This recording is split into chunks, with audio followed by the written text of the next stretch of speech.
Hi நண்பர்களே, நான் உங்கள் நந்தினி பேசுறேன். இந்த தகவல் உங்களுக்கு பிடித்து இருந்தால் சப்ஸ்கிரைப் பண்ணுங்க ப்ளீஸ்.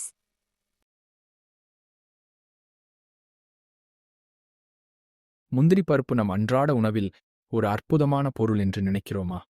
ஆனால் இந்த சிறிய பருப்பு நம் உடலுக்கு நன்மையா அல்லது தீமையா என்பதை இன்று ஆராய்வோம். மிகவும் சுவாரஸ்யமான தலைப்பு. பாரம்பரிய இந்திய உணவில் முந்திரிப் பருப்பு எப்படி முக்கிய இடம் பெற்றது என்பது தெரியுமா? உண்மையில் முந்திரி பருப்பு 16ஆம் நூற்றாண்டில் போர்த்துகீசியர்களால் இந்தியாவிற்கு கொண்டு வரப்பட்டது. இன்று இது நம் பாயாசம், காஜு பர்ஃபி போன்ற பாரம்பரிய உணவுகளின் அடையாளமாக மாறிவிட்டது.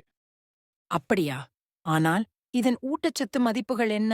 ஒரு சிறிய கையளவு முந்திரி பருப்பில் சுமார் 160 கிலோரிகள், 5 கிராம் புரதம் மற்றும் ஆமிமா மற்றும் முக்கியமான ஒமேகா கொழுப்பு அமிலங்கள் உள்ளன.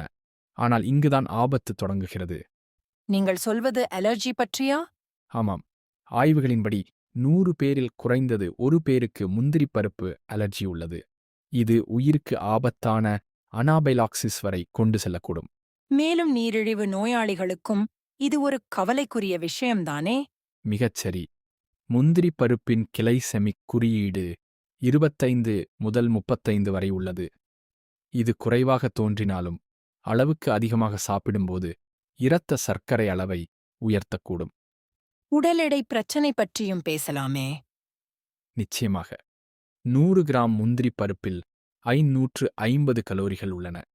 இது ஒரு சராசரி பெண்ணின் தினசரி கலோரி தேவையில் 4 ஒரு பங்கு. அப்படியென்றால் நாம் முற்றிலும் தவிர்க்க வேண்டுமா? இல்லை, அப்படி இல்லை. ஆயுர்வேத மருத்துவத்தின்படி தினமும் 4 முதல் 5 முந்திரி பருப்புகள் நல்ல ஆரோக்கியத்திற்கு உதவும். ஆனால் அலர்ஜி உள்ளவர்கள் முற்றிலும் தவிர்க்க வேண்டும். இறுதியாக நம் நேயர்களுக்கு என்ன அறிவுரை கூற விரும்புகிறீர்கள்? பழங்கால தமிழ் மருத்துவம் சொல்வது போல, உணவே மருந்து, மருந்தே உணவு. முந்திரி பருப்பின் நன்மைகளைப் பெற அளவோடு உண்பதே சிறந்தது. உங்கள் உடல்நிலைக்கு ஏற்ப தேர்வு செய்யுங்கள். மிக அருமையான தகவல்களை பகிர்ந்து கொண்டோம். நன்றி. ஹாய் நண்பர்களே, இந்த தகவல் உங்களுக்கு பிடித்து இருந்தால் சப்ஸ்கிரைப் பண்ணுங்க ப்ளீஸ்.